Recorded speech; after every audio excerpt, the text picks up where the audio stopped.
Naku, tamang-tama, JD, sa undas itong ating susunod na balita, no? Mahigit 100 mga pamilya na nakatira sa loob ng Manila North Cemetery napili daw bilang beneficiary ng Conditional Cash Transfer Program ng gobyerno. O nga, Mel, at ibig sabihin nito ay yung pong mga mabibigyan na sila ng pera para makaupa sa totoong bahay at makapamuhay sa labas ng himlayan ng mga patay. Naku, sana nga ha, hindi ho yan pang tong-its. Hindi pang tong-its. Hindi diningas kugon, Tita Mel. Hindi. Nakatutok po si Cara David.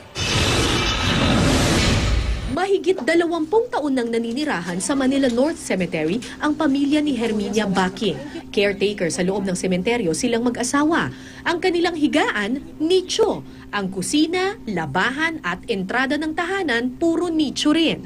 Hindi naman daw nila gustong manirahan sa sementeryo, pero gawa ng kahirapan, kailangan daw nilang mabuhay sa piling ng mga patay. Hindi naman po talaga namin pangarap na habang buhay dito ka na lang. Mahirap din po. Mahirap din po ang buhay dito. Kung wala rin pundala, wala ka rin kakainin. Si Aling Herminia ay isa lamang sa mahigit 3,000 naninirahan sa loob ng 54-hectare Manila North Cemetery. Wala pa raw balak ang lokal na pamahalaan na palisin sa sementeryo ang mga informal settlers dito. Marami kasi sa kanila, trabahador din sa loob. Bumuha namin, temporary, ginawa ko na, pinag-ID po namin sila lahat para ma-identify po namin sila kung sino po sila.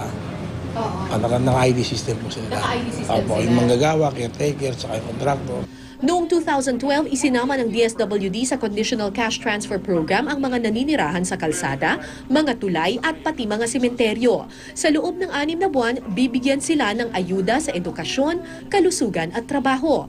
Bawat isang pamilya bibigyan rin ng 2,000 to 3,000 pesos kada buwan, pambayad sa upa sa isang bahay sa labas ng sementeryo. Ang long-term mission ba is for them to get them out of the cemetery? Get them out of the cemeteries, provide them with livelihood and sufficient income para at least sa rental ng bahay, kaya na nila yun bayaran on their own.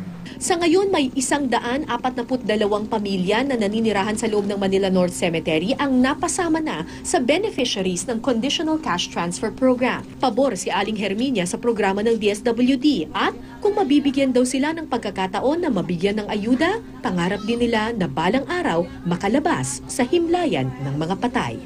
Mangarap din kayo na makalabas tayo dito, magkaroon ng sariling bahay na matatawag na ating talaga. Kasi alam naman namin po na hindi naman po talaga tutirahan ng mga buhay. Cara David, Nakatutok, 24 Oras.